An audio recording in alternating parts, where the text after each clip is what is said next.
बहुत समय पहले की बात है।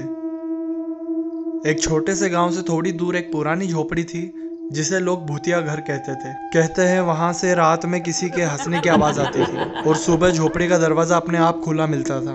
कहते हैं कि वहां एक औरत को मारा गया था।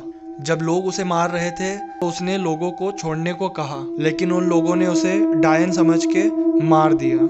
मारने के बाद वो जोर जोर से हंस रहे थे। कहते हैं उसी दिन के बाद से वहां हंसी की आवाज सुनाई देने लग गई। लोगों का यह भी मानना है कि ये वही औरत है जिसे उन लोगों ने मार दिया था। गांव के 3 दोस्तों ने उसकी सच्चाई पता करने की ठानी।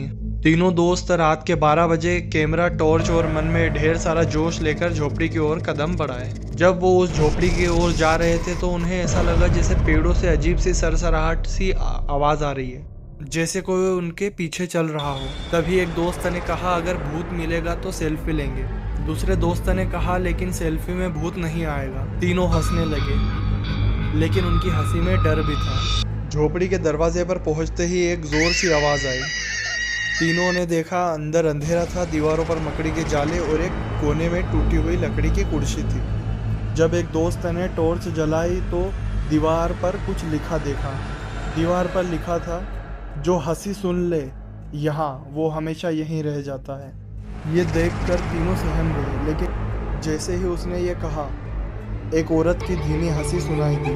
तीनों के चेहरे पीले पड़ गए। हंसी पास आती जा रही थी, जैसे कोई उनकी गर्दन के पीछे फूंक मार रहा है। एक दोस्त डर के मारे कैमरा गिरा बैठा। तीसरा दोस्त चिल्लाया, भूत आ गया, और तीनों वहां से भागने लगे। पर भागते भागते वो एक खंबे से टकरा गए। जब एक दोस्त ने पीछे मुड़कर देखा तो हाथ में लालटेन लिए एक सफेद साया खड़ा था। साया बोला, बेटा यहाँ क्यों आए हो? एक दोस्त बोला, हमें माफ कर दो, हम तो बस यह सोच के आए थे कि यह भूत की बातें सब अफवाह है। साया कुछ पल चुप रहा, फिर जोर से हंसा और बोला, अरे पागलों, मैं तो चौकीदार हूँ। ये झोपड़ी मेरे दादाजी की थी। तीनों ने एक दूसरे की शक्ल देखी और फिर सब हंसते हंसते लोटपोट हो गए। जब वो झोपड़ी से बाहर निकले तो अमर ने पीछे मुड़कर देखा। वो चौकीदार गायब था और उसकी लालटेन जमीन पर पड़ी थी। जलती हुई लालटेन पर लिखा था, जो हंसता है यहाँ, वो रह जाता है यहाँ। और कहते हैं उसके बाद तीनों दोस्त कभी उस झोपड़ी से बाहर नहीं आए। कहते हैं अब हर अमावस्या उस झोपड़ी से उन तीनों के रोने की आवाज़ सुनाई देती है।